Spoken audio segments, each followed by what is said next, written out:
I'm really pissed off with this light. The light really sees you that way. It spoils my laptop, I'll be so crossed. Come again?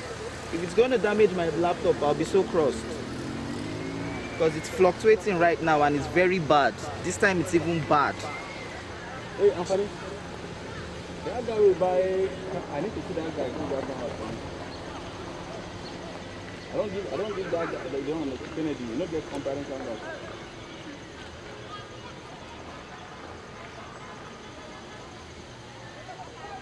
Can I just go and relax? When you need me, you call me because sounds okay. Good. Abem, you still appreciate, right? Of course not. Just because I do this doesn't mean I don't appreciate.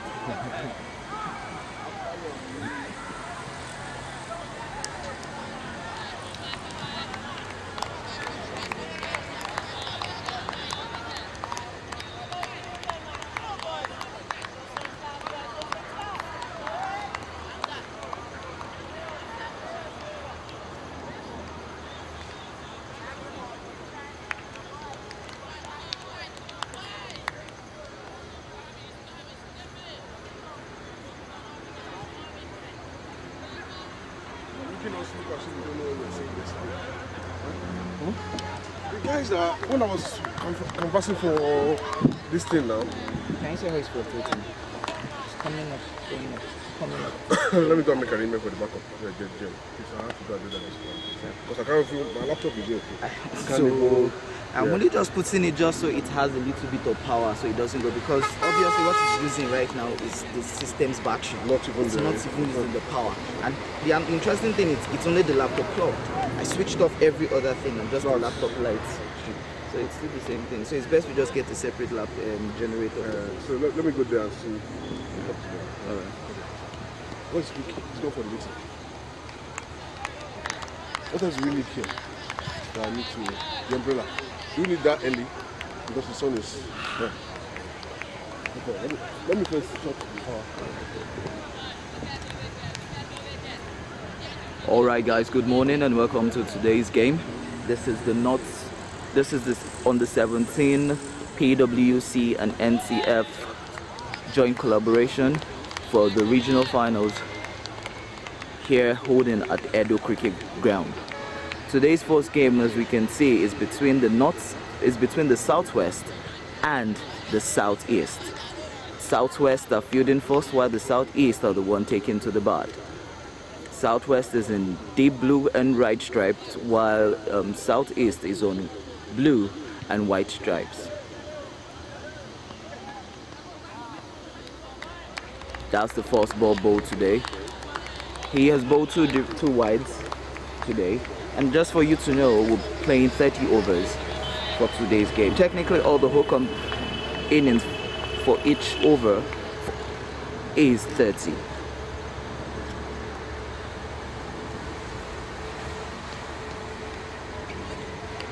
Another wide. I have with me here the technical director of NCF, Mr. NSE. Good morning, Mr. NSE. Good morning, everyone. It's good to have you here with me at the commentary box. Good to be here, bro. How would you say, okay, let me just put you on the spot. Who do you think is going to win today's game? It's going to be very difficult to say. On paper, you could say the Southwestern boys will have an easy ride, but with what I saw yesterday from the Southeastern boys, just like they say in our local parlance, cricket is biscuit. It could go anywhere. So it could go anyway. So technically you're just trying to play safe, not to actually put yourself on the spot. You know, sometimes you need to just let the ball go if you can't play. Yeah, I understand that. I understand. It's one of those things. You just have to play along with whatever you see. But today's game definitely, oh, lovely shot there from the young lad. But today's game is going to be something that most players would actually want to know, because we know whosoever wins here has the chance of getting into the semi-finals. Yeah, so who do you think, take it off papers and take it off what you've seen, who do you think would actually scale through? Based on experience and based on techniques that you might have seen of these guys. Honestly, it will be a thrilling final. It will be a thrilling thing to see Southwest or Northwest against South-South. Out of these three in the finals will be a thrilling match to watch. But like I said again, it's cricket. We can't say until it's done. So everybody also, I had Endurance here yesterday, I had Ricky here yesterday, and everybody has been saying South at the finals, South at the finals. But yesterday we saw what the North Central did to them, pushed them almost to the wall, even posting a small total. It took a lot of courage for the South guys to actually understand that no team is a pushover. Do you think South has a very good advantage here? Yes, talking about advantage, I think South has got it. The facility is here. We've been used to the facility. The Azuna representative has ensured that training and whatever that will enhance their performance is put in place. So I think yes, South has an advantage. But like I said again, we have Southwest, we have Northwest, we have North Central and Southeast. No team is a pushover. Oh, no team is a pushover, definitely. Looking at it, right, I was taking the statistics of yesterday's games and I discovered that it's quite, maybe not intriguing, but a little bit of a worry to most coaches and even you at your technical director of NCF, that just yesterday, all 4 matches played, we had a total of 84 extras. Breaking it down, for both games, we had 56 wide, 7 no balls, 13 byes and 8 leg byes. Looking at it, the wides are becoming much more a problem. Would you say the coaches aren't doing well enough to tell the guys where to pitch the ball, or the boys are not just being able to control the ball? Well, I won't say the coaches are not doing their job. You know, if you look at these teams, most of them, this is their first time playing on this tough pitch. So as a player, they will need to get used to the pitch, and then I can assure you that subsequently you see the extras being reduced as we go on in this match. Yeah, but it's not just about players being adaptive to a particular pitch. You could play on different grounds that you're not used to. We have international guys who travel all around the world and play on different surfaces that they are not used to. But I'm sure the guys got in here a day before and they had practice sections before today's game. Definitely they should have gotten acclimatized to the ground. So most guys would have said if the ground is not a factor. Some people would have said the ball is a factor, or some people would have said because they are young lads, that's a major factor. Would you say any of those or you're just going to stick to the ground like you said? Let me just correct an impression. Yeah, they had time to practice, but not on the field. They had time to practice in the net where it's not tough, you know. But what I'm saying is that some of them they really need to get acclimatized to the turf before they can get their groove going on. Oh, okay. Yeah. So I asked the groundsman this morning what kind of pitch they prepared, looking at the weather, a little bit cloudy right now, the sun is not out, and the groundsman told me the kind of pitch they prepared today is a flat pitch, which means technically we might not be seeing more of a run scoring field today. But I had to really ask a very big question with some of my commentator friends that we've not seen young lads play boundaries that's probably hit the ropes. And we took a very big, huge look at the pitch this morning. I discovered that the boundaries are quite much further than it is for guys of their age. Do you think the pitch is, the setting of the pitch is too wide for the kids? They should have brought in the boundaries, or the boundaries should have just remained the way it is for international standards? Well, I would say the boundary is too much for them. The groundsmen, the grounds authority had the standard, using ICC standard. Don't forget that these boys are being prepared for under 19 ICC tournaments, which has a lovely shot and has gone to the boundary. Mr. Belmi was saying that okay, well, maybe what you meant was hitting the rope. Hitting the right shot. Sure. Because what I mean is this, like a lot of the guys we've seen a lot of games yesterday, most of them have just been trying to hit the ball without playing a proper technique shot, hitting the ball off the middle of the bat. Most of them are just playing, you know what, either the top of the bat or beneath the bat. But you know, international standards, you need to hit the ball. For it to go to the boundary, you need to hit the meat of the bat. So back to what I was saying, do you think it's the bat, is the pitch, or it's just the training techniques? If you look at the measurement from the center to the boundary, towards the point and towards the leg side, we had a minimum of 55 yards. That was a big appeal, but the umpire says no. Well, like I said, the measurement of the field is perfect.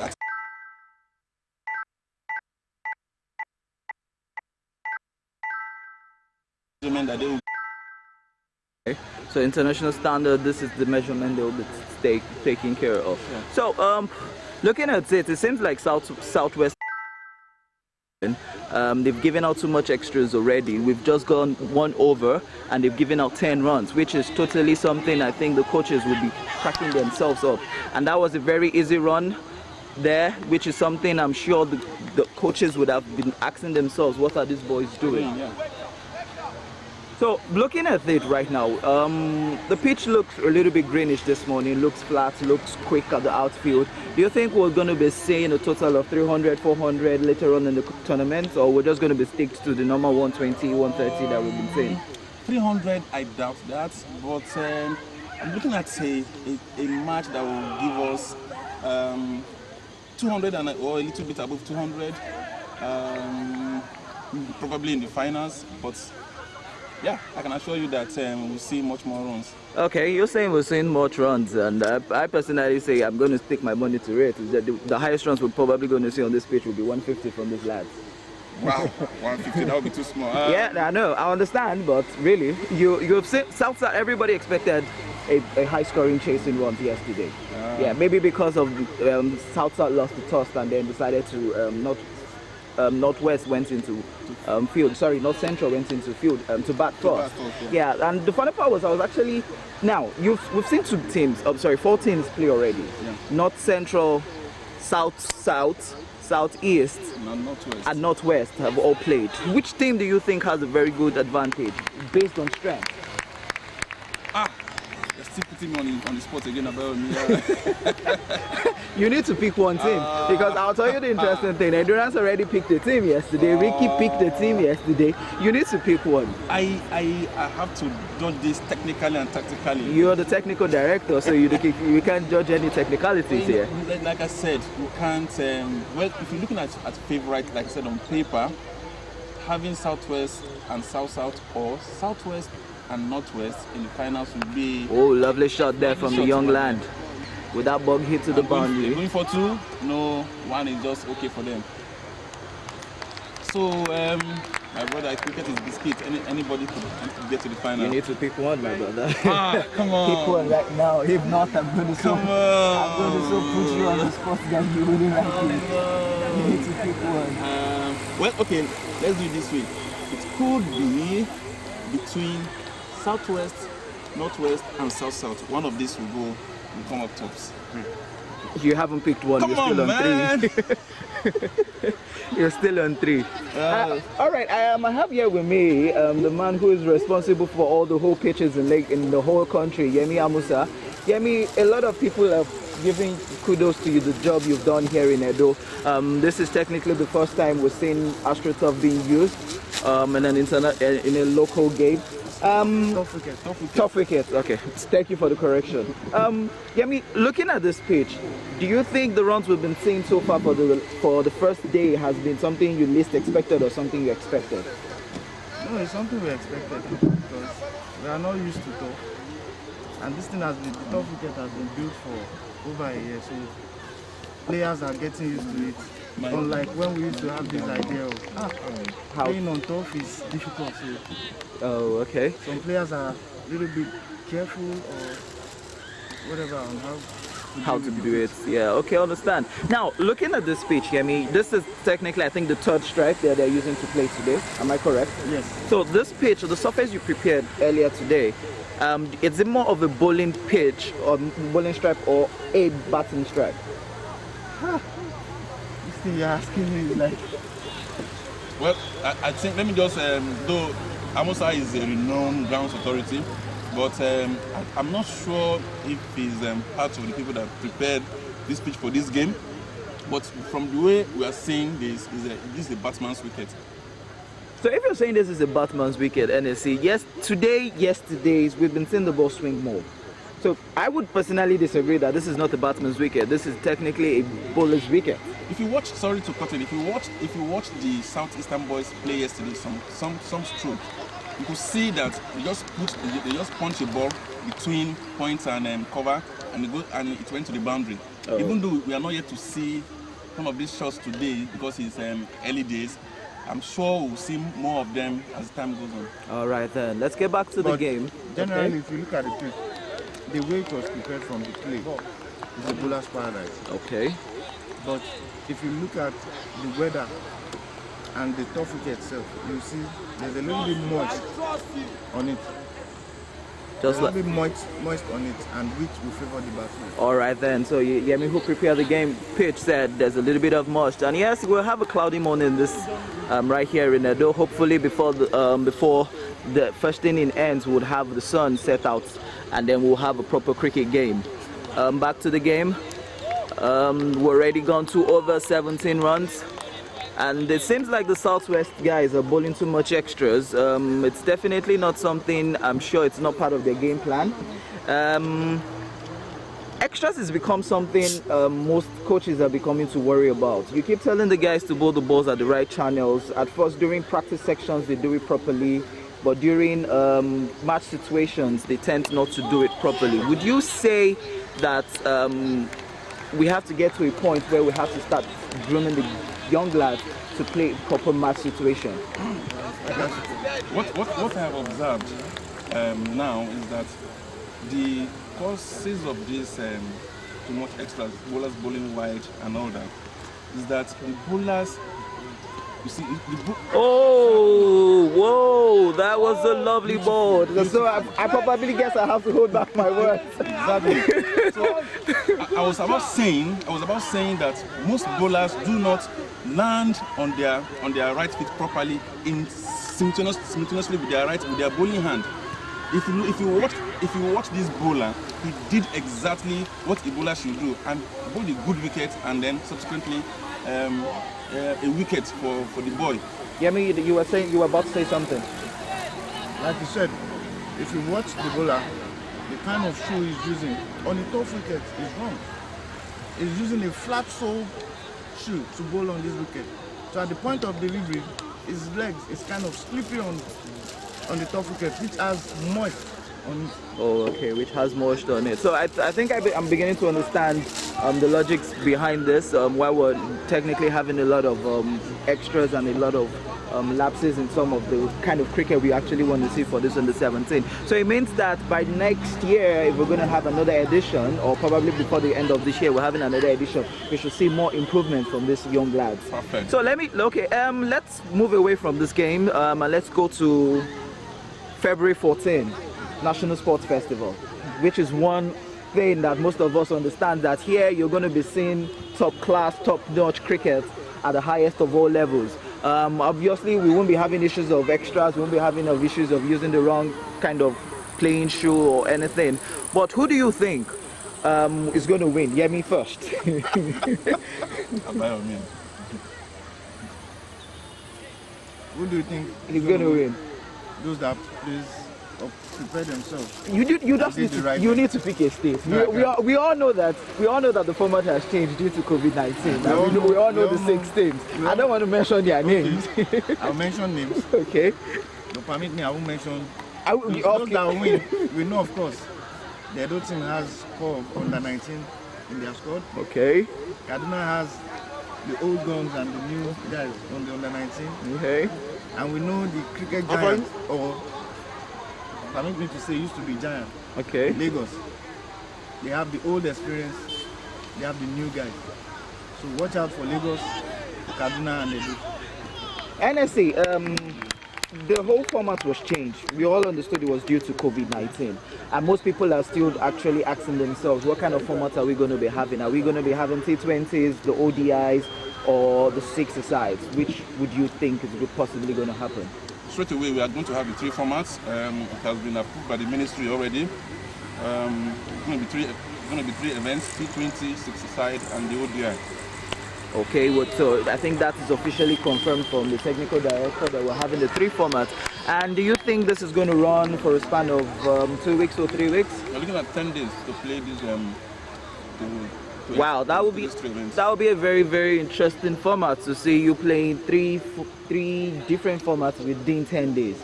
and you have just 6 teams playing that. Wow, that would be very. I'm sure most people. And 2 would, pitches. And 2 pitches. Oh, okay, fine. That's quite good. Obviously, we know they're going to be using this pitch. Sure. And what do you Lovely. think? What do you? Did you see that shot? Yeah, definitely. I saw that shot.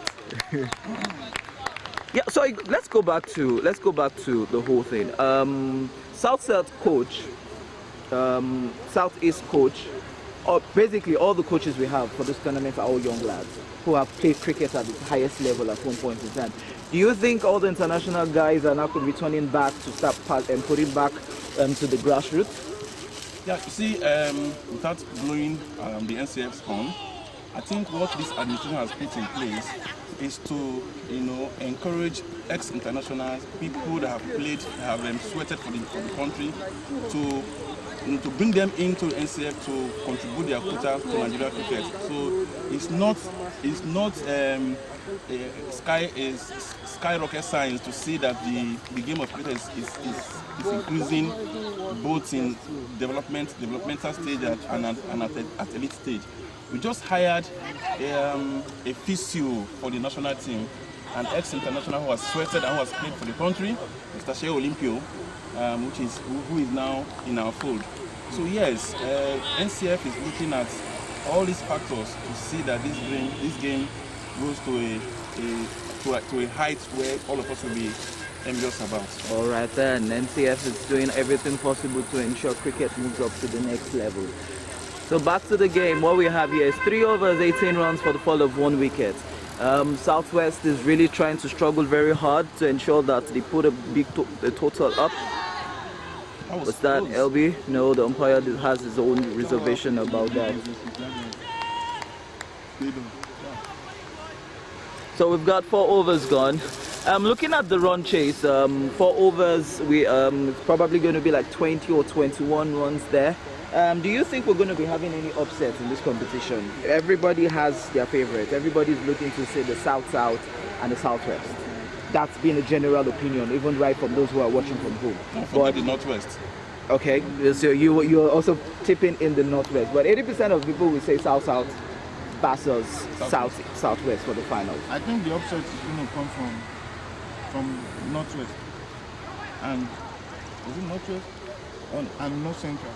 Northwest and North Central. So you're thinking it's good. Yemi said he's thinking it's going to come from there. NSC, where do you think the upset is going to come from? Southeast. Southeast. That's where the upset is going to come from. Yeah. I'm sure by tomorrow I'll be here again, and then we'll see how the semi-final goes, and then I would definitely see who wins the battle between you and Yemi. But really, let's look at it. This is the second edition of the PWC NCF collaboration for the under-17. Do you think this is a right step in the right direction? Absolutely.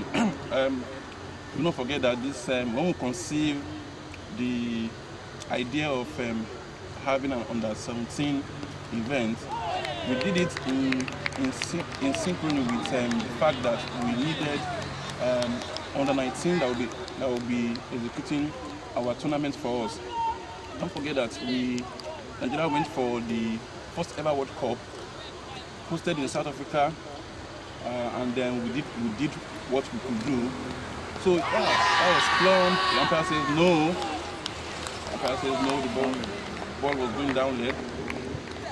So as I was saying, the main idea of this tournament is to get talented players, to form the bulk of national teams, especially the under-19, both male and female. Don't forget that Nigeria will be playing for the ICC qualifier for female later in the year. All right then. We have 2 international competitions to be held today. Oh, lovely shot there. Lovely coverage drive there. Definitely, it's one of those things that you would love to see all the time, played by a young lad. We have 2 international competitions set aside for this year. T20 qualifiers at the African region and the under-19 African region, in which Nigeria is hosting both. Everybody's looking at ways to see how Nigeria can repeat what Sylvester and his boys did last year to take us to the finals of the Cricket Under-19 World Cup. Do you think we would actually be having another set of teams going back there, or do you think it's just a one-time opportunity that we took last year? No, I do not think it's a one-time opportunity. You see, when we say it's a one-time opportunity, that means we have come back from World Cup and we are not doing anything. At the moment, we are seeing some talented young boys playing, young boys and young girls in this tournament, and we have noted some of these players down that will be taken into high performance management, which I feel that by the end of this their training in high performance will be ready to take on anything that comes our way in Africa. All right then, so we're taking those kids to the high performance level where they have to play at the level. So it's quite amazing where the ladies had their own competition last week. That doesn't look so nasty, but I think the Batman didn't read the ball well. He just dug his head into it, and I think he's quite fine. Yeah, he's fine. Yeah, he's quite fine. So that's the end of an over. Yeah, this is something we don't really want to see. 4 overs gone, 22 runs, 5.5 runs per over. So I'm sure Southwest will be looking at ways to actually drop this, because if they continue at this rate, and if they're going to in 30 overs, that means we're looking at technically 165 runs, which is still something I said. It was going to be saying something less than 150. 165 is above 150 about me. So like I said, we could see a total of 200, if not more than. But I'm not sure we can see that in this game, but I can assure you that before this tournament ends, we'll see a total of 200. We're playing 30 overs, do not forget that. And the finals will be 40 overs. Finals being 40 overs doesn't mean we'll see 200. But at the end of the day, I'll come to you and say, where's my money? Yeah, exactly. Well, I'd like to say a very big thank you to PWC for sponsoring this on the 17 competition. Just like we said yesterday, the competition is going to be run for another 3 years.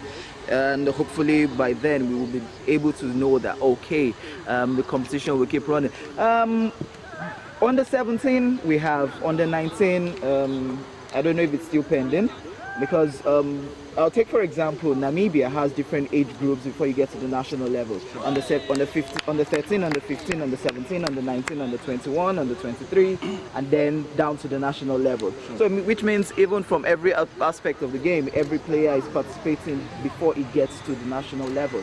But here in Nigeria, we've discovered that it's just going to be under 15, under 13, under 15, under 17, under 19, and then straight into the national team. So do you think it's really quite too early for guys who are from the under 19 going straight to the national team? Do you think they will gel in quickly, or you think they have to move on a slow pace, play the age group, have more games, have more competition, have more experience, have more exposure before going to the biggest level? All right, I think to answer your question, the under 19, I do not think it's too soon for them to be in the national team. If they are good enough, we go for it. But you know, we have a new head coach that has brought up a policy in which we on the board are still discussing about it, and which I feel is a very, very good policy. And he has proposed that we should have an A team, an A national team, you know, competing against the main national team, with the under 19 on the other side, you know, having 3 strong teams playing against themselves. So by so doing, we're not only having a strong side to execute matches for us, we're also giving the under 19 boys a serious practice, because playing with the senior teams will give them enough experience to execute whatever matches at that age grade. So that is what we are working on, and I'm sure within the next few years, you will see Nigeria soaring high. All right then. So technically, with the new introduction of the head coach to the country now, the technical board is now looking at having an A team, which most players back then have actually proposed for it. Now, we're looking at the different leagues. Technically, in the whole of the country, we have 3 states that have a very strong league. Lagos, Edo, and Abuja have 3 strong leagues, but yet everybody still says Lagos League is still one of the best leagues, technically, even inside the whole of West Africa. Do you see a situation where at a point in time we will have our own club sides playing in some of these counties, or probably playing in domestic league in South Africa, just like some teams in Zimbabwe do in South Africa? Do you think we're going to be having situations like that? Yes, I am positive about that. The good thing about this, our new head coach, is that he has a contact. Not just clubs, you know, having access to other clubs in other countries to play against. But even our national teams, we can. He has the contacts to, to get other teams, top-rated teams to play against our national teams, which will obviously help our performance on the field of play. So yes, in no distance time, we'll be having players going outside the country to play for clubs, or clubs playing against clubs outside the country. Alright then, just like you said, we'll be no distant time we'll start having guys doing it. So Yemi, yes, you were quite right. Guys playing without spikes on this it's just quite obvious today that we're going to be having a lot of guys sleeping on the field, definitely. Of course. We're going to be having a lot. So do you think at some point in time we might be having guys have injuries, because obviously this pitch right now has a little bit of moisture in it, and then guys will be trying to put in too much effort but slips in between? Do you think we're going to be seeing a lot of twisted ankles here, Yemi? We will in the morning like this, when we have moist and dew on the grass. You can see from the players, some of them are trying to stamp their foot on the pitch to get rid of the dirt, the sand stuck inside their shoes. And if you see from the goal, that was a good shot between the cover and the middle and to the boundary. Lovely shot from the southeastern guys. So back to you, Yemi. So I don't know what to say again, but if you check from, we are so used to bowling without Spikes. the right, or playing without the right equipment, most time right equipment. And that's part of it. Ooh, that went underneath the bat, but luckily for him, the bat was bat before pad. And most of the South-West guys, this will be the first time of them playing on a tough wicket. Most players in this tournament. Yes, I just said that.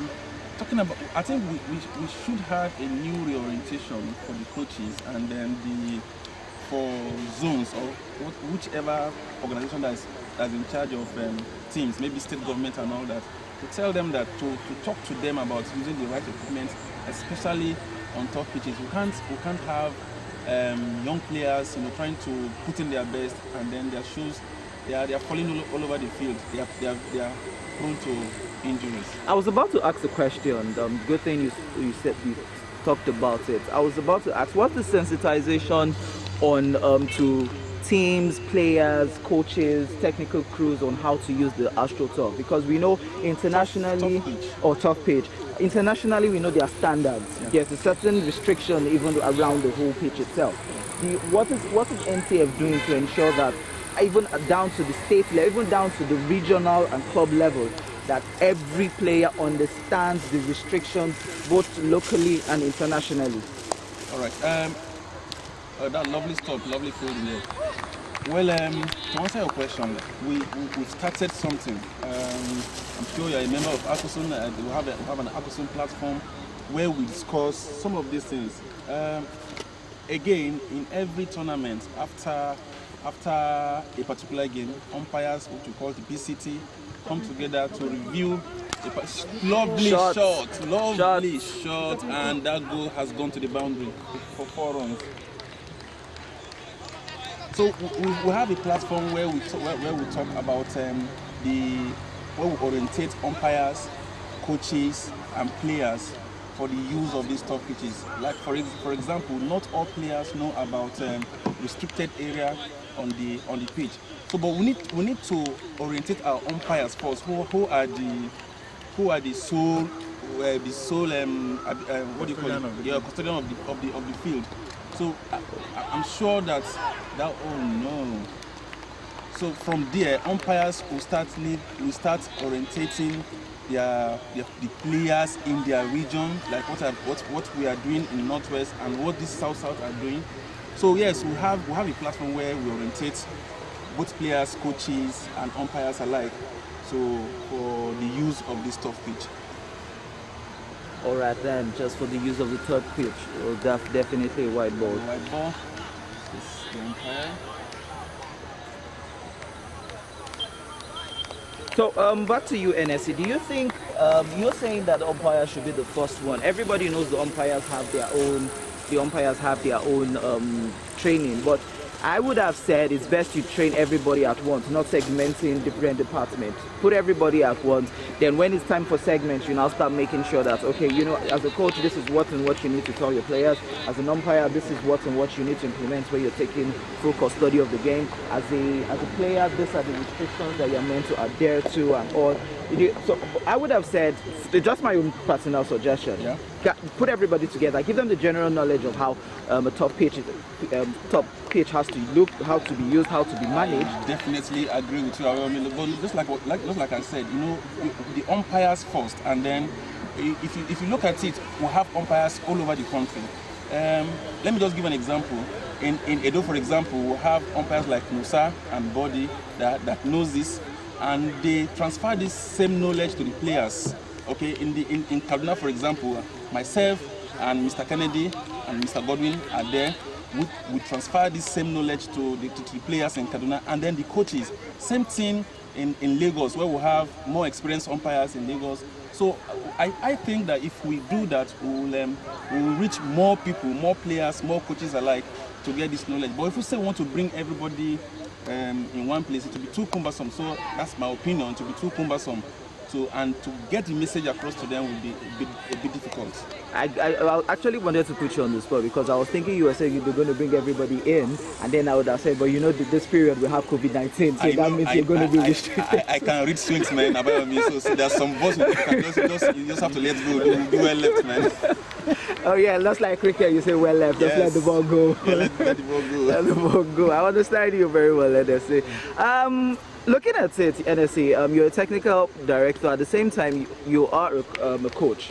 So good thing is that none of your teams or the region you come from is actually playing here. But if you were a coach and then you're seeing the Southwest team struggle to get the rhythm into the game, the bowlers are struggling, the fielders are struggling, and it does seem like the South East is just having a cruise while batting.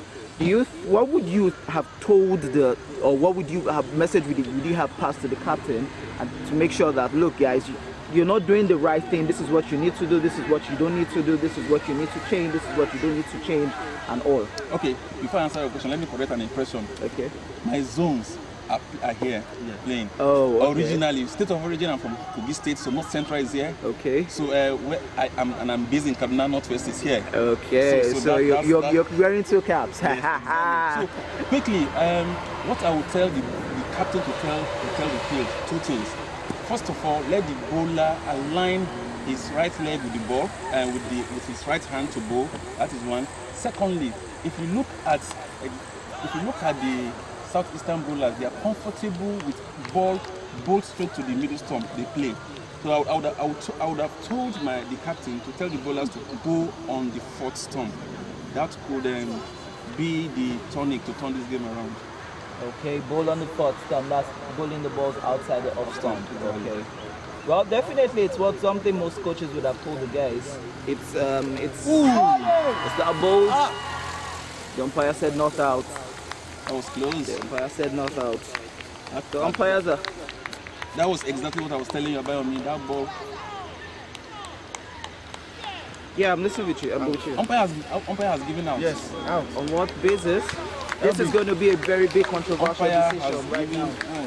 I'm sure NSA at the back of his mind is wondering what really happened there. Yeah, he said that's out. That's out.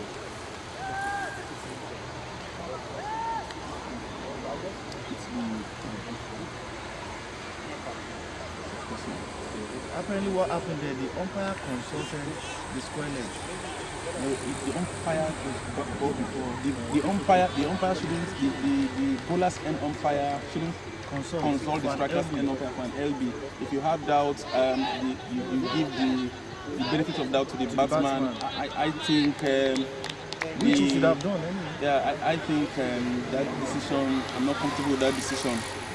I'm not comfortable with the decision. So NSC, what do you think would have happened? What do you think happened there? Well, the umpire has given an LBW, and from what I saw, he had consulted with the striker's end umpire before giving the LBW, which I feel is not right. I feel if you have any doubt, the benefit of doubt should go to the batsman. So I'm not very comfortable with that decision, but it is what it is. The umpires are there to to make decisions, and they have taken their decision. So the game will go on. I could understand the fact that you said you're not feeling comfortable about it, but we from our end here would have probably said that was an LB. But if the striker ends umpire have a different decision, he could have said he edged the ball. Can I ask a question? How do umpires have time limit to give a decision without? The best practice for an LB decision is after an appeal. The best practice should wait for 2 seconds. How was that? 1, 2, and you give. But if you stay more than 2 seconds, that means you have doubts in your mind, and so the benefit of that should go Absolutely to the So batsman. I would a little bit disagree with you. We know the likes of Steve Bucknell. He takes a lot of time before he raises his hand. Like sometimes he For would- LBW. Yeah. So obviously you're saying 2 seconds. So umpires will say, look, I just still need to replay it back at my mind just to see. Oh, is that a run out chance? Oh, wrong end, and oh, that was a good one from the bowler to have kept his hand up. Yeah. Steve Bucknell, the West Indian international umpire, don't forget that he has his own controversies. He had given, yes, I think he's the most controversial umpire when it comes to ICC in the panel of umpires. So based on that, I'm not comfortable. I understand the fact that you said 2 seconds because right now we have TV umpires. So Exactly. which means within 2 seconds, if you can't take a decision, you refer it immediately to the Exactly. TV umpire. But in our climb where we do not have TV umpire, the best practice is you are watching. If the umpire was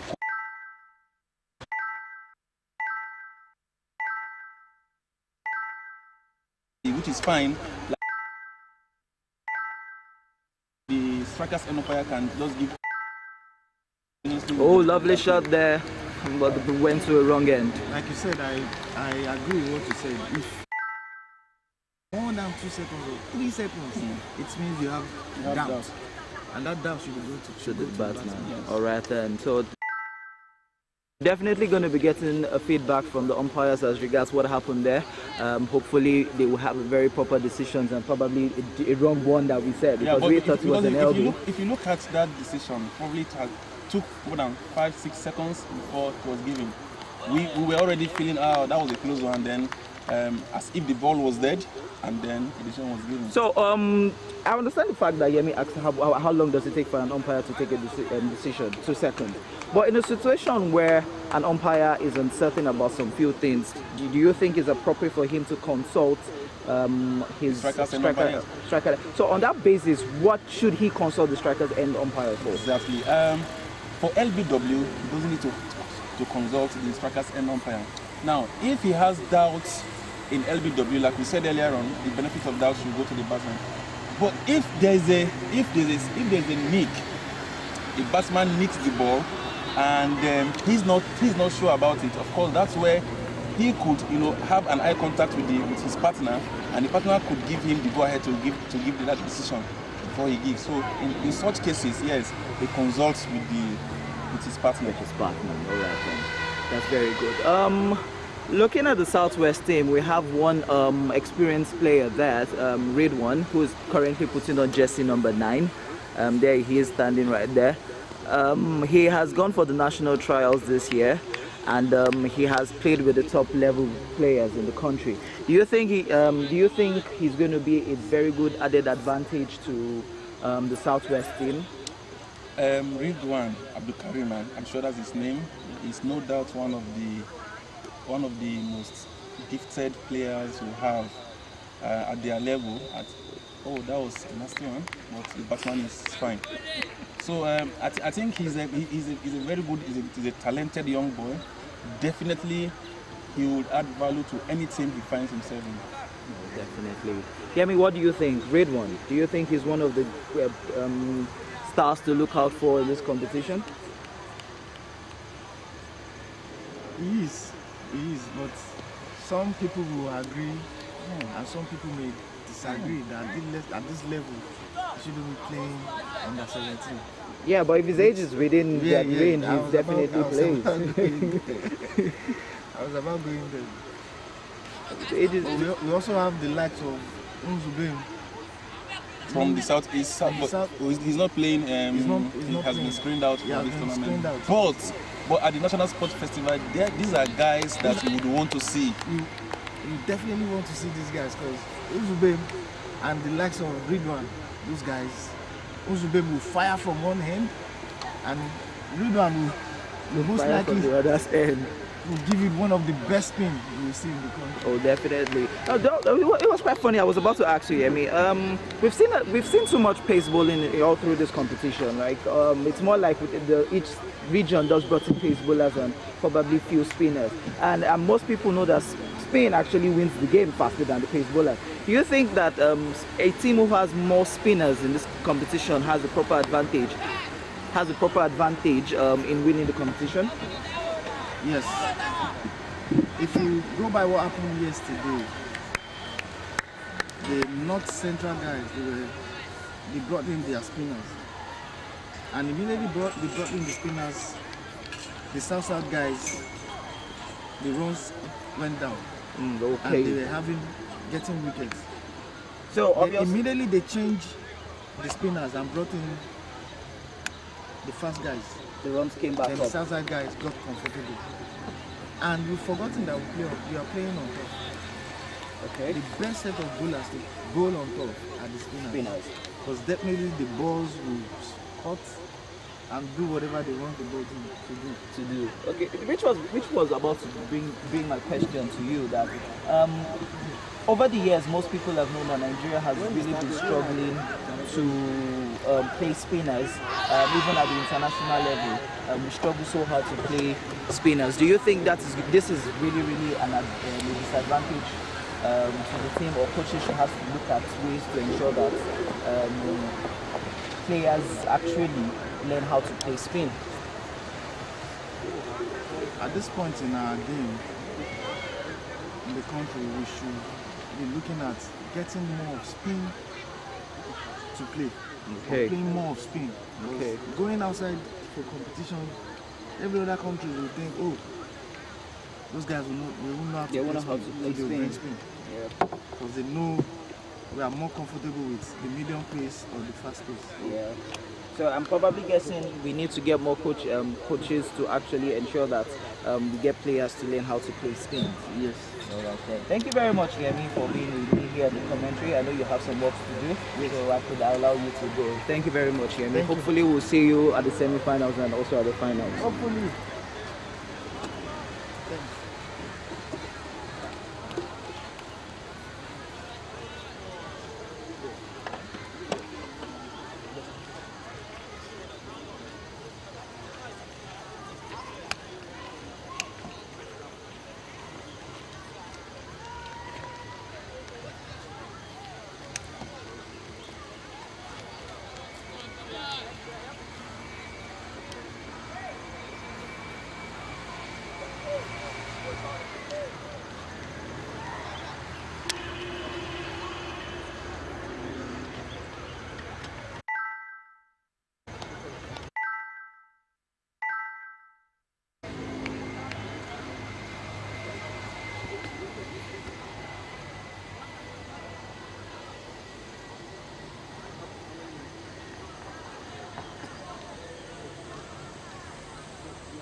Can I go up and help me to receive it?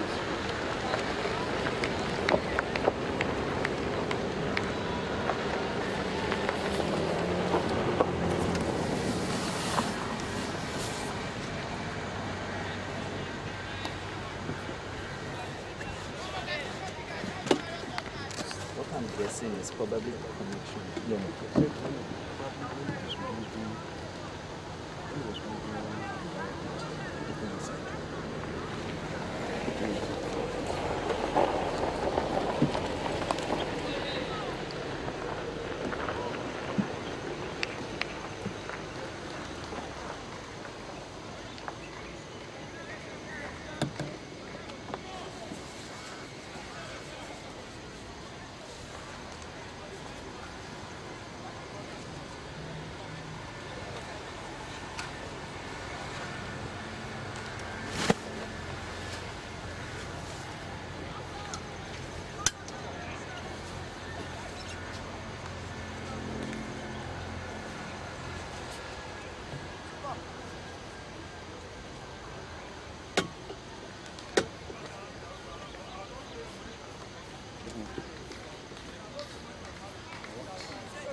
Oh, lovely shot there. Seems like the southwest teams have actually gotten back their rhythms. The change of bowlers has actually put a little bit of pressure off their necks, and we're having guys trying their possible best to ensure that they keep the southeast under a total. Because the way we're looking at it, I would have said, oh, good stroke but a wrong end. Because I would have said the targets might have been to keep them under 100 for a 30 overs game, but with the game plan they have, I'm definitely sure this is not what they have in hand. 9 overs gone, 3 wickets, 41 runs. Definitely Southeast will be looking for a situation where they have more runs and more wickets at hand, and then it will be able to explode in between.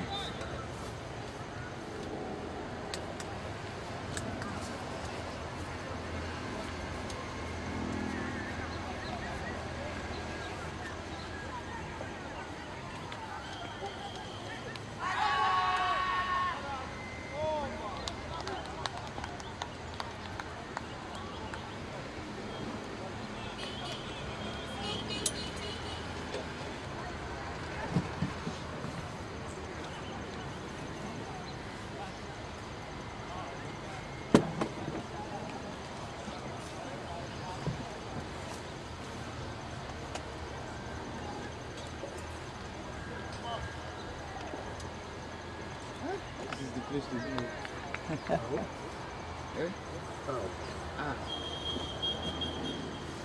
on this ground so far, this is the best spot.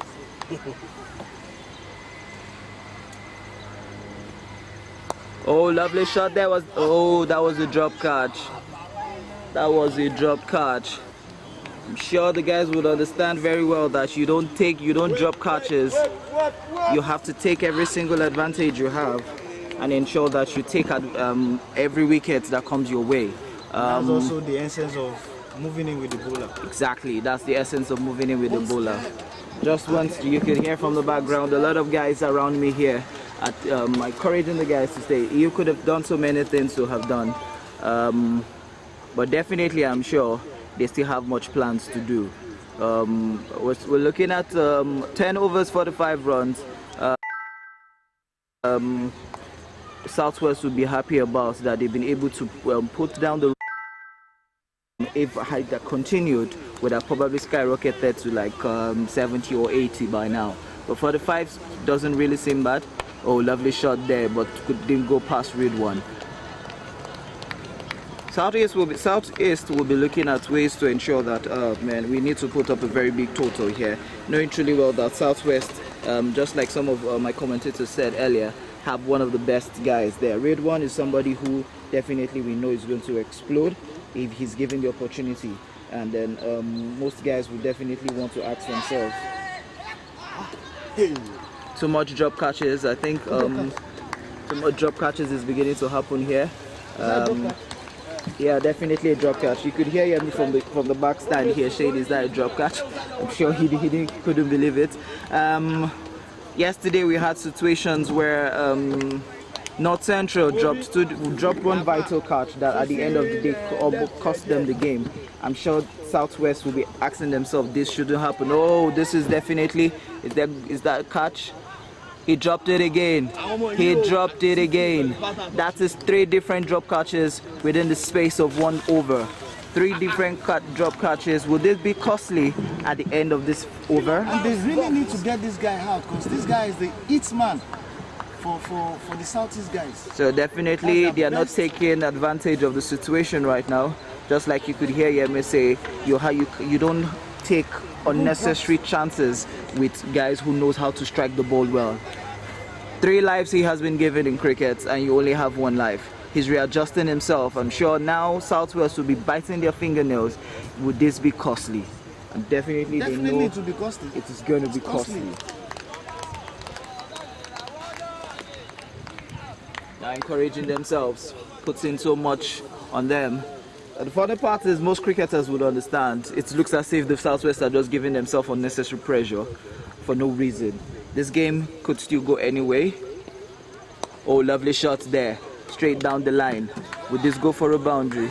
Oh, good stop there from the fielder. It throws it back in.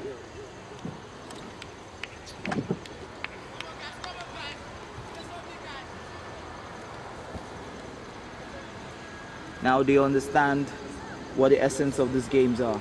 From the look of the things you could see on the pitch, there's no life on the pitch. They are just dull. Maybe because they're putting themselves under pressure.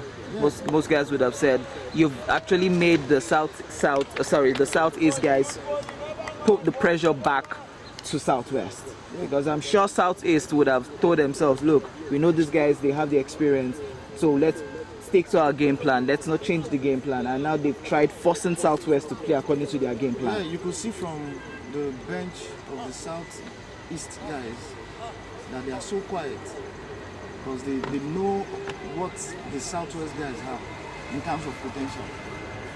So if obviously if they know what the Southwest have, guys, but Southwest are not bringing it into the party right now. Everybody is really bit of concern. Even for those watching at home also are actually having a concern as regards what is currently going on the pitch of plays. Now the batsmen are trying to have a fix, and the umpire is taking a little bit of water. Now we're having a little bit, the clouds have gone, hopefully the sun comes out and we have a more proper dry pitch where obviously the outer field will now be fast and the boundaries will be rolling in.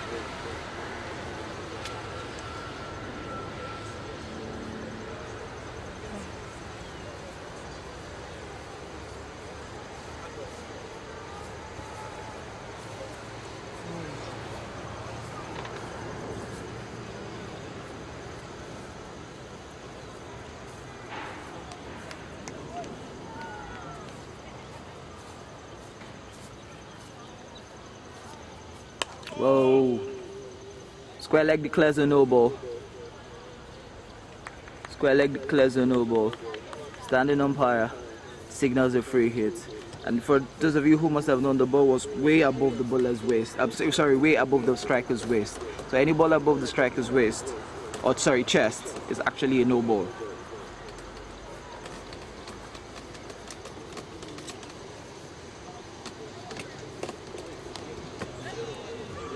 No run there. The striker couldn't take advantage of the no free hits he had. A lot of guys are watching this game for just one major reason. Whoever wins this game has one foot in the semi-finals, and if Southwest wins the 2 games they have today, obviously they would be at the semis. But if they lose today, it's going to be put too much pressure on them to win the next game they have against against the Northeast. Too much extras in these games, too much extra in these innings.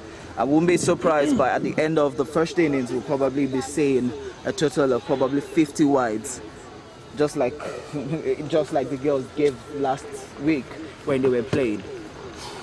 It's sad to see that Mr. Extra has reared his ugly head again. The wides, like I said about me initially, that the bowlers are not technically gifted to bowl some good balls, you know. Just like this last ball that has been bowled as a wide, the right leg is not coming simultaneously with the bowling arm, and so if the right leg is being dragged behind, there's tendency that the head of the bowler goes one way, and the bowling hand goes the other way, and of course the result is what we're seeing now. So that means even at the technical angle, there's a lot of work for you to do, NSA, because you have to make sure that, look, where this pitch is being built all around the country right now, if we're seeing this kind of levels for under 17, what would probably happen to some few under 19 guys who have not played international cricket now have opportunities like this? That means we might be struggling before the qualifiers itself. Absolutely. If you have observed, Mr. Abayomi, the head coach has just is in session with some of the coaches all over the country to talk to them about what we are talking now, because this decision has been taken in our technical committee that we should have coaches. I should call a dead ball on that. There's an injured player on the field. Come on. Just like we said, Yemi, you're quite right about it. I think this is the first injury we're going to be having today.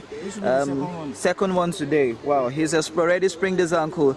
Playing on the tough pitch with a flat shoe is definitely something you do not want to do. Now you could see the umpires are trying to help him stretch his legs. I'm sure right now teams will be biting themselves and telling, look, what we need to do is make sure that we get spikes for each players, or rubber, or either the hard spikes or the rubber spikes, and ensure that each players have them now. Preferably the rubber spikes will work better, because this is a newly built tough wicket. But I understand the fact that this is a newly tough built wicket, but if we have situations where guys are with the hard spikes, would you say they shouldn't play? Because we know internationally hard spikes is what most of the international guys play with. No, we can't say they shouldn't play with the iron spike shoe. We can't. But to conserve or preserve the pitch, so we encourage them to use the rubber spikes, which is more friendly with the tough wicket. Okay, yeah, some guys will understand with you based on your maintenance of the pitch, but some guys who probably would want to get acclimatized to using the hard spikes so that when they go internationally they understand the use of hard spikes. Because let's go back to the T20 World Cup qualifiers that was played in the UAE. There was a situation where the commentator said Nigeria is playing with rubber spikes instead of hard spikes. We had all the other teams play with hard spikes, but it was just our team, Nigerian team, played majorly with rubber spikes. It was just a few players who could play with hard spikes. So would you say that if we play with rubber spikes here and then we go internationally, and then you see a situation, the pitch here is quite different from there, and then you have to use your rubber spikes and you're not used to rubber spikes, would you say that would be a challenge? Or do you just think, you know what guys, if you're fielding, use the hard spikes, if you're going into bats, use the rubber spikes? Yeah. And also should be any face mask and gloves. I think the wicketkeeper is okay now. He's fixed himself. I'm sure hopefully before the end of this game we do not see more injuries. But just like we know, there is no way there's going to be too much prone injuries. So, Abayom, as we were saying, talking about coaching education, Mr. Shankar Gurushina, who is the high performance manager and the head coach of Nigeria, is in session with coaches all over Nigeria, selected coaches all over Nigeria, majorly national coaches and some developmental coaches that have graced this occasion to actually educate us on these techniques, both technical and non-technical skills in cricket. So I'm sure that we could get all these lapses corrected before any major tournament again. All right, then all these lapses will be corrected before the major tournament. I think one of the international competitions to be hosted will be sometime in April. Am I correct? That's of well, we were supposed to play ACA T20 in Benoni, South Africa in March. That has been shifted for a later date. But the ones Nigeria will be hosting will be in sometimes one in October and one in November. Oh, yes. That's a back-to-back competition for the country. Yes. So looking at it, our development over the last 2 to 3 years had all of a sudden sprung up from what we had decades ago. Do you think this current administration is doing everything possible to ensure that we get a proper global recognition by ICC? Obviously, it's what do you call that English? Conspicuous that the present administration is doing wonderfully well. Don't forget that was it last 2 years ago before the COVID, we were given an award for the best developmental country in Africa, in Africa, and that does not come with lack of hard work. So yes, we have done a lot. It is part of our strategy to grow the game. So I can assure you that if this continue, we'll have a lot of people keep playing cricket in Nigeria. Okay, then have a lot of people keep playing cricket in Nigeria, definitely.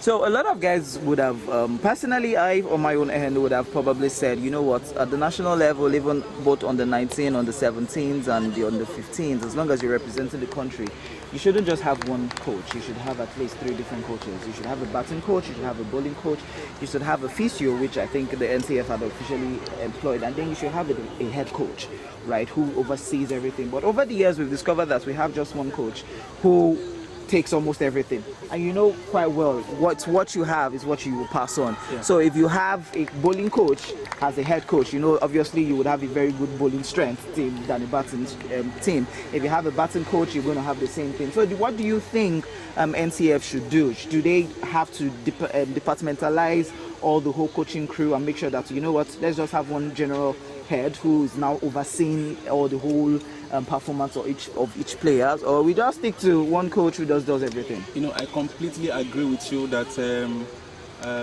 at the level we are, we should be having coaches, specialized coaches in the national team. That was why when we went to South Africa, we had 5-6 coaches handling the under-19 in partnership with some of the South African coaches.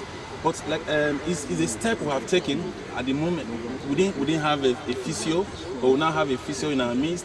I'm sure as time goes on, we'll have all these coaches deployed to take up national team's role. The bowling specialist coach, batting specialist, even the fielding specialist coach, and then a head coach to oversee. I can assure you that we are working towards that. All right then. It's 12 overs gone, 60 runs, 3 wickets, still 5 runs per over. Yes, 5 runs per over. 5 runs per over, which is quite huge. If we continue with this, 5 runs per over, with 30 overs game, that means you're looking at 150. I'm still quite right. do not forget about me that at the last 10 overs, batsmen seem to be, overexcited with hitting the ball. Well, yeah, you're quite right. Anyway, because South, he was quite lucky. This guy bowling, it turns the ball so well. That's concrete. It turns the ball. So, and I'm sure it will turn the ball big on this one. So just like NSC was trying to say, the last 10 overs you're going to be having a lot of big hits here, but obviously with the current situation with what we have right now, Southeast has wicket at hand. So obviously these two guys, two batsmen will be looking for ways to ensure that they take it down to the last 20 overs and then give the last guys coming in the opportunity to hit the balls over the fences. Absolutely. And I personally, the way the cricket is quite very funny, because with this kind of situation right now, it's more like pressure now is going to be on Southwest, because oh, definitely that was an edge. That watch out for this boy. He spins and turns the ball so well. I've never seen such guy with such turn. With such turn. You can see the ball way off the first turn and coming in, taking the edge of the batsman. This is interesting. This is good to know. This is good for cricket. This is good for NCF. Yeah, definitely. So looking at it, NSC, I'm going to call your attention to something right now. The two umpires right there are standing and looking at each other, understanding the field. But however, if you look closely down there, you would have seen the other batsman walk after the middle, after the inner ring. On international standard, batsmen are not meant to actually go beyond the inner ring. Am I correct? Yes, you are. Like I said, we're striving to be among the best. Okay, so and this is an underage tournament. So obviously you will not see this at the senior level. Yeah, but even if we're not going to say that at the senior level, they say charity begins at home. You start from the young age. You have to start imbibing it in them right now, because if you don't do it now, by the time they get to that level, especially we're trying to groom them to the under-19s, and then internationally they're being corrected and all, it becomes a problem. Yes, I totally agree with you. Like I said, it's a learning curve. We're not just here to play cricket, we are here to also learn the rudiments of cricket. So I can assure you that going forward, you will see a better performance and a better behavior of our cricketers. So hopefully, just like what Yemi said, this pitch is more like if any team has more spinners, they would definitely win the game. Oh, is that a catch? Oh, he dropped the catch. And they have taken a run. And that was a wrong field in there, giving them an extra run there. Drop catch, wrong misfields. And they've taken 2 runs. And 2 runs have been taken off there. I am sure Southwest will be beating their thongs right now, or they're beating their fingernails right now with all the drop catches, because technically if you take a recount, 5 drop catches in this game. That's crazy. 5 drop catches with the 3 wickets we have by now. We should have been having the 9th wicket. I'm sure Southeast would not give this kind of advantage when Southwest are actually batting. Because right now the runs might actually look quite little, but trust me, if these two guys can actually build another partnership again, it takes them down to the last 10, 20 overs, which now gives the batsmen the opportunity to explore. I can see the tone from here. Yeah, we all can see the tone, the spin as well. So right now we're going to be having the experienced guy that I was talking about, Ridwan from Lagos there. He also is a spinner, so definitely he's going to have much experience right now, and he understands that he needs to save Southwest out of this big pressure, because if they don't come out of this pressure, it's going to be really, really hectic for them to chase whatever runs that Southeast have pushed on. I have to say big kudos for those that brought about this under-17 league. Let me say, permit me to say the league, because this is a point where they bring all the champions from each region, and the fact that it's not only the winners that comes from the region. There's a how do I say, a quota system from the region, which is 7-4-2-1, which is good. So the winner of each region gets 7 representatives, the runner-up gets 4, the second runner-up gets 2 slots, and whoever comes fourth gets 1 slot. And I believe bringing these young lads together will give them, let me say, if I don't know who is playing cricket in this region, and I'm seeing the person for the first time, I will like, oh, what can this guy do? Because I'll be much interested in what the guy can do. Well, and this brings young lads together from this time or this period. Imagine someone from, or a player from Southwest traveling to the Southeast. He knows he has cricketers to meet in that region. So it's a wonderful initiative, a big initiative. And these guys will be friends for life. From this age, meeting themselves, it makes them friends for life. All right then. I slightly have to disagree with Amos. In my personal opinion, though, I am of the opinion that zones shouldn't be given percentage or instruction to give some percentage to teams. I mean to states to bring players. I feel the best should be choosing from that zone to represent that zone. Drop catch again. 6th drop catch today. 6th drop catch And today. They chances. Another run throw. 6th drop catch today. 6th drop catch today. Definitely this is becoming costly for the Southwest team. You know, like we used to have, as I said, only one representative, only the champion. Though at first I was against it, that the champion alone should go. No, Amasa, please don't get me wrong. What I'm saying is that we shouldn't have a state being told to bring 7, you bring 4, you bring 2. We should allow zones to pick the best from the zone. I agreed. Exactly. I agreed with that. Oh, I didn't understand you. Yes. I agreed. We should allow the zone not to share 7-4-2-1. Exactly. Allow the coaches in the zone to bring heads together and select the best. Best of the best. Because So- we have some players in, okay, let me say for Southwest, example, we have some players in Ibadan, we have some players in Abeokuta who are fit to be in this team. But hey, they are still at home. Exactly. Because of quota system. Because of the quota system. Thank you. So that means I'm sure NCF and yourself at NSC will be looking at ways to actually push this to the board for the next competition of the Under-17, where we have the best of the best actually playing. Yeah. To be fair to the sponsors, the sponsor felt that this is one of the ways to bring people together, to unite people from different backgrounds and all that, which I am for. But again, selecting the best to execute a particular game is what I feel should be the topmost priority. So we need to actually marry these two ideas together to come out with the best option. All right then. Ooh. No, that was close. That was close. Seems like the run rate has officially dropped a little, but we're still under five runs per over. The spin is technically trying to take its course right now. Batsmen are trying to see what they can do to have a little bit of quick chat there. And then, just like Yemi said earlier, spin is going to play a very big role on these pitches, and technically might play a lot of big role on all the on tough pitches all around the country. You can see from the introduction of spin bowlers, we've had 3 drop catches. Yeah, 3 drop catches we've seen already, which gives us a total of 7 drop catches in this game, in this innings alone. Yes. I think coaches should go back to the what do you call that board? That is Drawing board. To the drawing board to actually teach these players techniques of catching. They should let them know that catches win matches. Very, very important. Oh, played across the line. And got bowled. Played across the line and got bowled. He has been playing straight all through, and all of a sudden, He was coming with off spin, and now he came with leg spin. with leg spin and So the batsman thought it was actually going Same. back and came back inside. yeah. So I'm obviously thinking this is definitely a very big introduction for Southwest.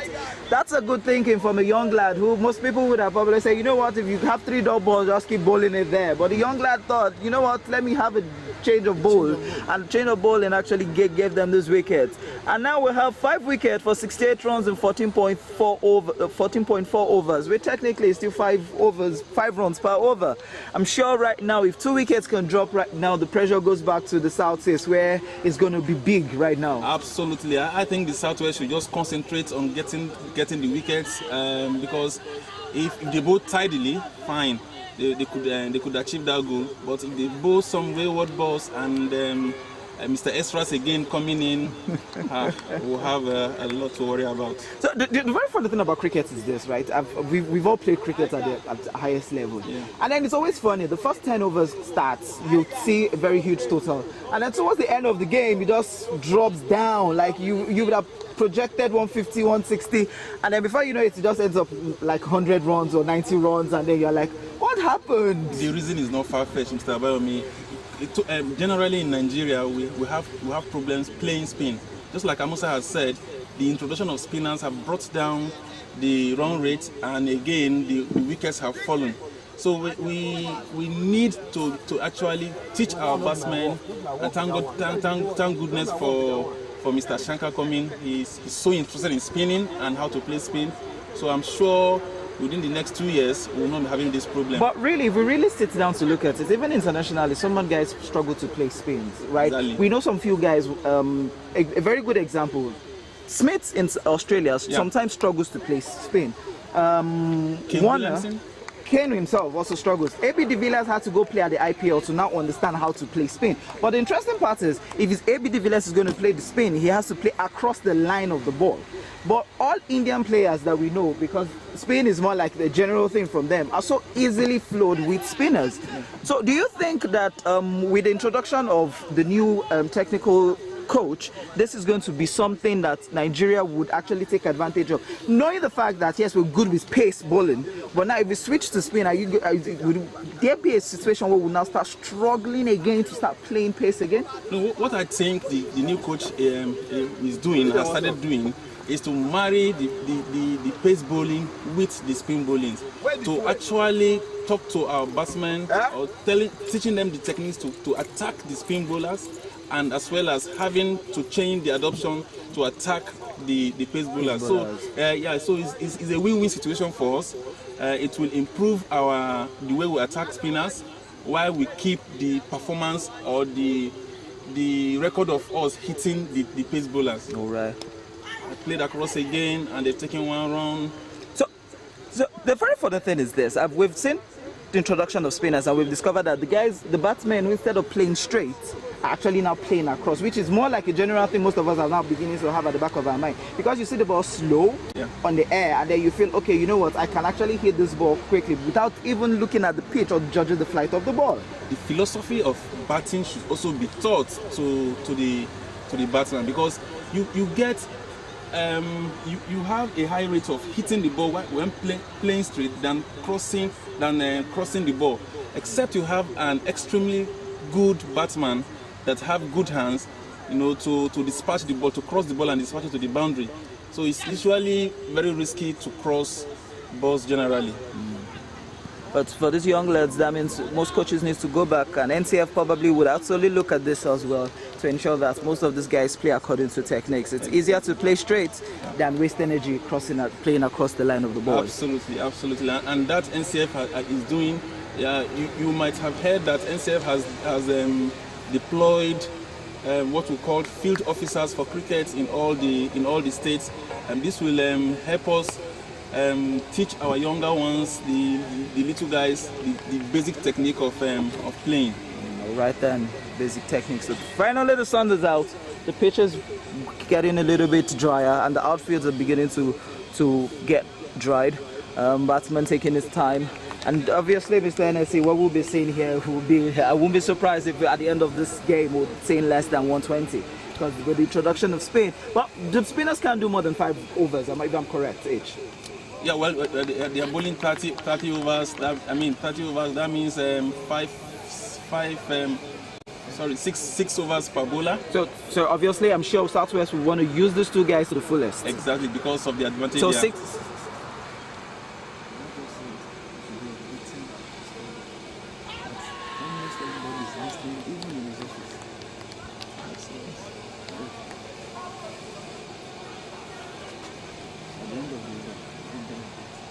Okay. He said, everybody wants to know again. There are so many of these individuals in the office listening.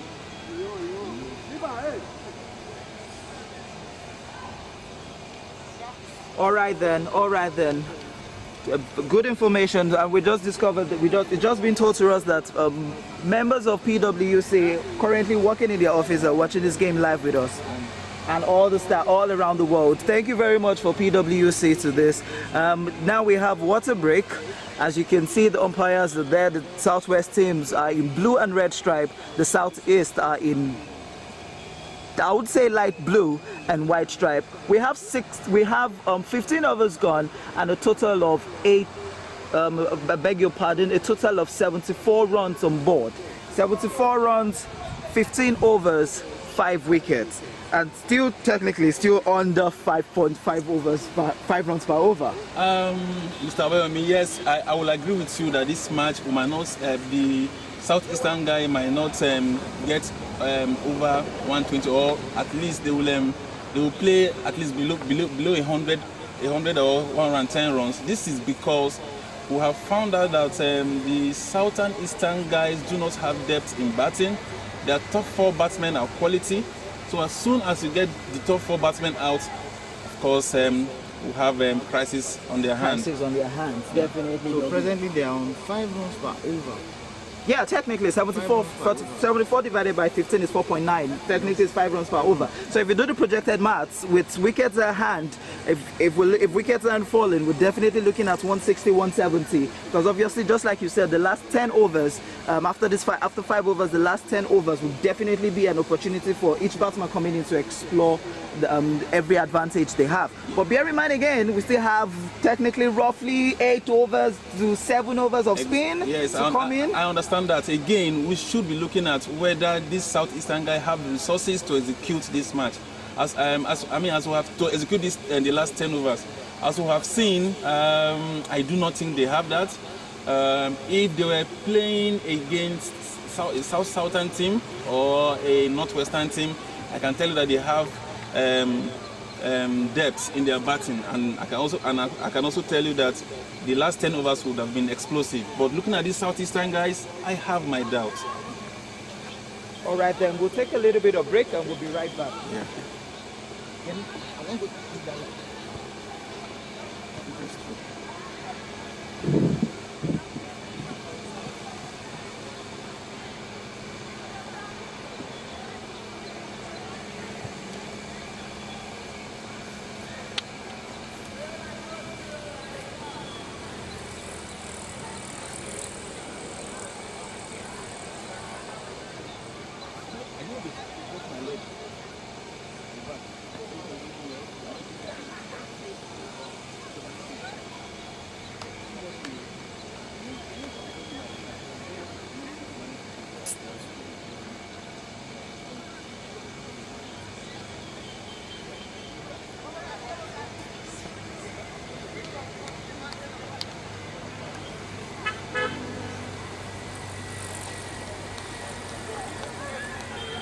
All right, then the innings is back on.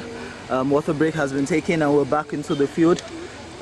Just like I said, we still have 6 to 7 overs of spin here. Redwan, who is an experienced player here for Southwest, has played on the trials of the national team here with us. Yeah, you know how this guy started, Redwan. You know how it started. Everybody's quite aware of a certain guy named Tunde Ayinde. He came to TBS as an innocent guy who was just selling bananas. Very funny, and all of a sudden, he's now one of the best players Nigeria has. In terms of opening, Yes. do you think this is something that it's encouraging, getting these guys at a younger age and bringing more younger guys who come around the field to watch cricket? I've seen that happen here in Benin as well while I was doing the top wicket. Is that an LBW? Definitely Yes. it is an LBW. Played across the line of the bat. That definitely the ball was pitching. In cricket, you do not question the umpire's decision. You never show the umpire that this is what you do. Once you're out, you're out. You walk gently, and then whatever decisions you have, you take it like that. So just like you were saying, Yemi, I've seen that happening here in Benin. I've seen it happening in Lagos where I play. I've seen drivers knowing how to play cricket. You can imagine. it's very funny when you say drivers. Yes. I've seen a normal, so to say, a bookie guys knowing how to play cricket by just mere watching.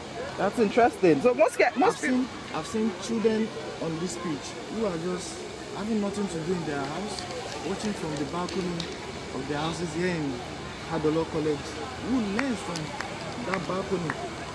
And these children, you see them walking down to the pitch and doing something they've never done before. And doing something something what the coaches are on ground I've never seen them doing. I've seen quite a lot of them. You ever played the game? Yeah. I'll give you an example, the Piety girl.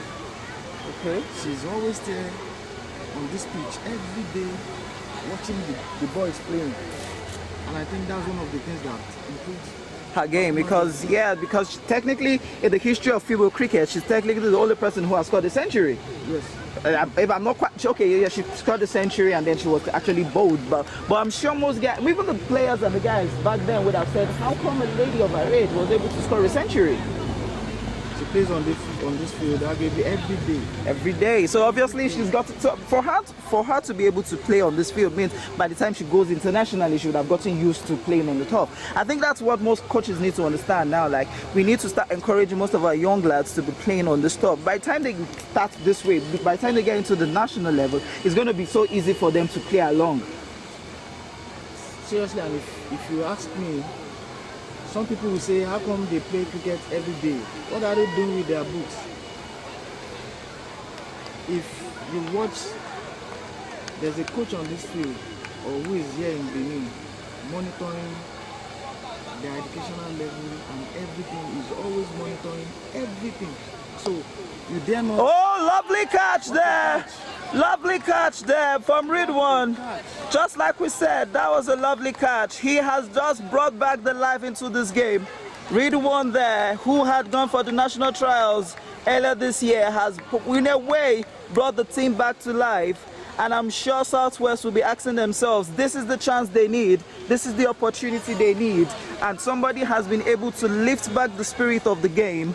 And now we have 7 wickets for 16.4 overs for the total of 75. This is something that Southwest will be happy to do. You can see introduction of spin. Yeah, you're quite right now. Obviously, most people wouldn't have thought, if Southwest had not actually brought in spinners, I'm sure by now we would have had a very big projected run rate. And then, oh, apologies, but I beg your pardon, it's 75 runs, 8 wickets for 16 overs. 16 overs. Now the run rate is dropping and the pressure now has been taken back to Southeast. Southeast, the two batsmen know now they have to build up a partnership. And I'm sure if I were to be their coach, I would have said, you know what, play out the 30 overs. Do not lose any wicket right now, even if we have 2 wickets at hand. Do not lose any wicket, play out the overs. But I'm sure with the spinners, most guys will look, you know what, it's a very slow ball. I can actually cross the ball and hit it to the boundary. But this is very, very, very encouraging. It's actually 75 for 8. 75 for 8 runs in 16 overs. This is really interesting.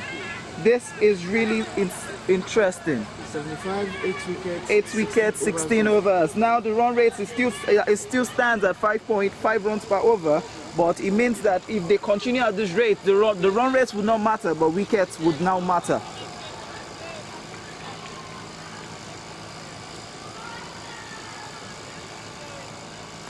A new batsman has been introduced into the game.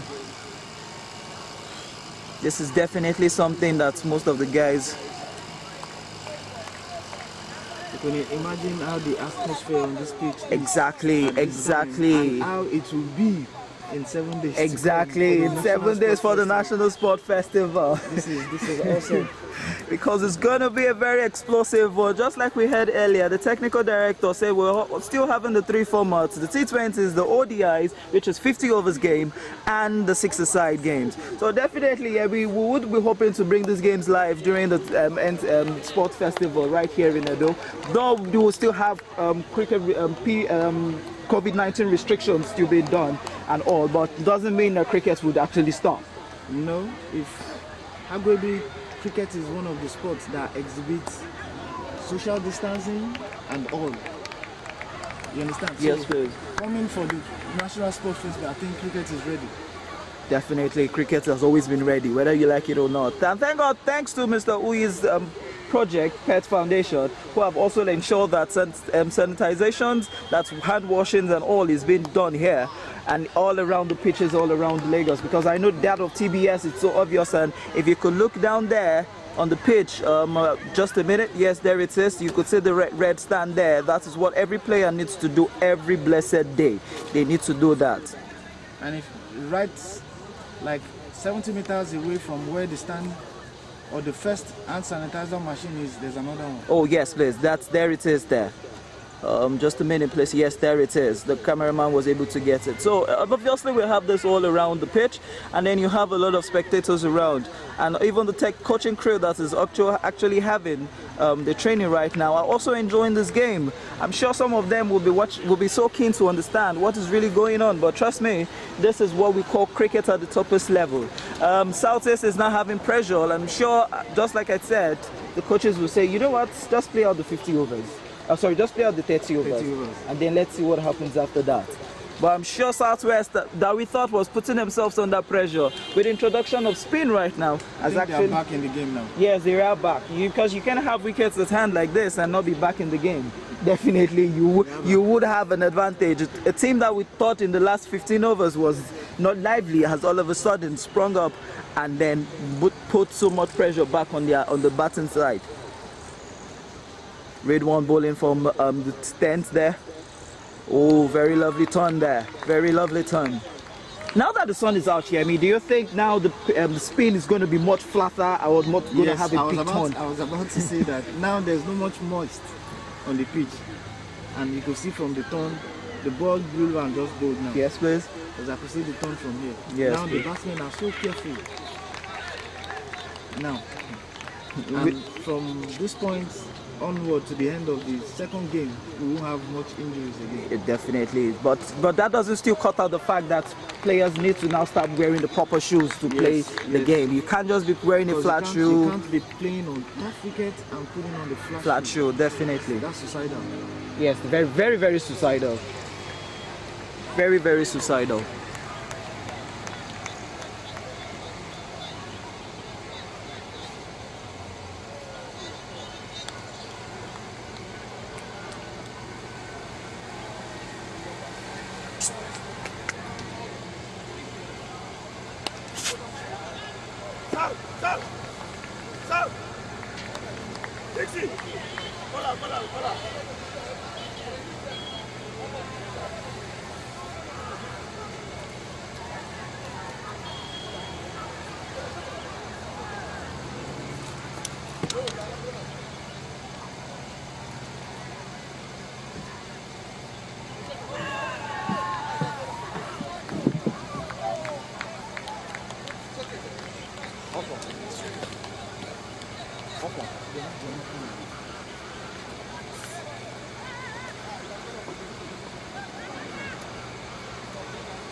All right, then the sun is fully out now, right now. At the end of the 17th over, we had 77 runs for 8 wickets and 18 overs gone. 77 runs, 8 wickets, 18 overs gone. As you can see right now, the pitch... run rate has dropped again. Yeah, the run rate has dropped. It's really dropping quietly. But most people would have actually thought, wow, is this what... Because you don't play across the line. Definitely, you never play across the line of the ball. From 5 to 4.2 per over. And if the care is not taken, it could reduce more. An appeal for an LBW, but not given.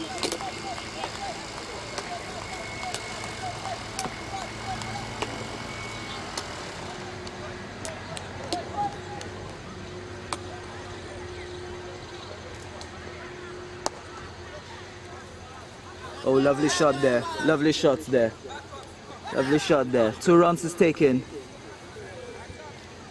2 runs was taken there. 2 runs was taken there. Looking at the Southwest team, Yemi, do you think they... let me just ask you generally, roughly. Which team do you think has a complete side? The batting team, the bowling department, and the fielding department. Which team in this competition do you think has everything encompassed in one? I think the South has it. Southwest has it. So no wonder everybody is saying... North Central has it too. Oh, okay. So no, that's why I now see why everybody is saying that that 3 regions is probably who they want to see at the finals. But let's not rule out this North Central. I just mentioned Oh, not central, but then let's not rule out northeast as well. They also could spring out. Northwest, actually, sorry. Northwest could actually spring up something in between this whole competition. I agree. It's really gonna be a very interesting cricket here. Oh, was that played on down towards onside?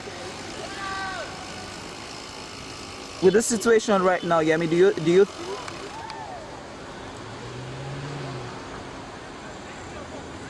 with this situation right now, would you say that, oh look, these guys will probably be trying to build up a partnership back again?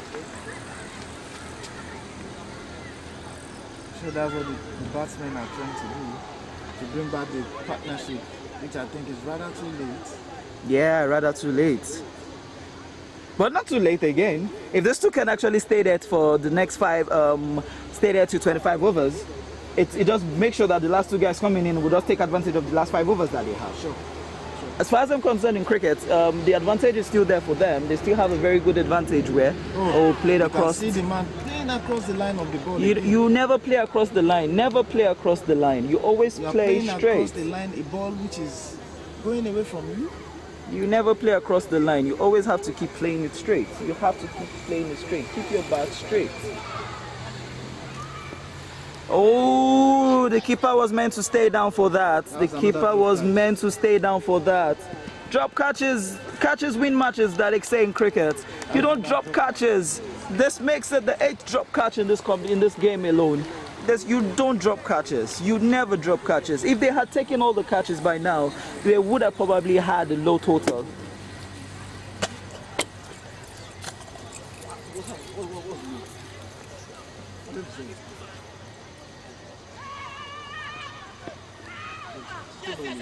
How many minutes? Finish 1 hour. Complete your one. What's the other thing like to do?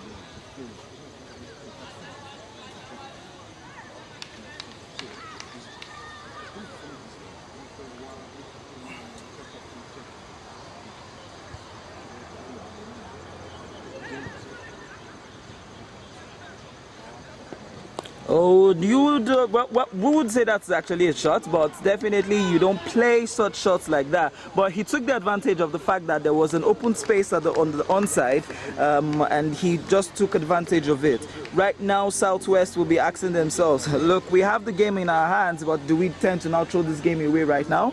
Going by the total score, I think they are 84 for now, and 84 with the bowling. With the kind of bowling the Southeast has, I think it's going to be a little bit difficult for the Southwest guys. Chasing. So that's true, because we saw them play yesterday and they had a very good bowling side as well. So obviously Southwest would actually be putting that into consideration in their game plan. Oh, well played there, pushed into the onside, and then you have a fielder down out there who took the ball and threw it back. This is definitely not something most guys would have actually. No. Okay.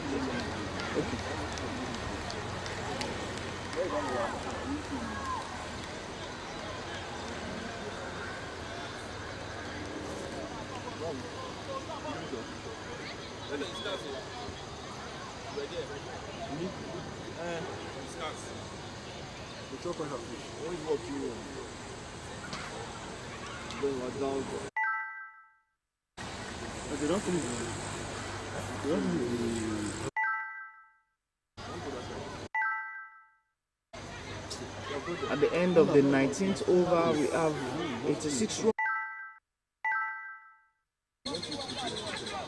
86 runs at the end of the 19th over, with a loss of 8 wickets. Now Southwest has introduced back medium pace. Would you say this decision was actually a good decision, or they should have just played out the spin through the end? What would you have suggested, Yemi? The spinners continue. But I probably guess the captain and the coach has a different opportunity, a different opinion to this. Probably they are looking at seeing the tail ender batsmen, so probably they want to wrap them up with the pacers. Oh. Yeah, but bringing in the medium pace bowlers, yes, understandable, because right now what they have at this point in time, Southwest has 4 guys outside the field, 2 on the onside, 2 on the leg side, and then have 6 in the pitch right now in the ring. Oh, oh! You could see from the bowler's reaction right there, crossing his leg. He knew that was very close. He knew that if he had taken that, that would have put pressure back on the Southeast guys. NSC, it's good to have you back here with us. Thank you very much for having me. I'm sure you just went to check up on the coaching crew and how they did at the training today. Sure. Oh, that was a mix. Oh, wrong end, wrong end. That was wrong end. Though we could say that.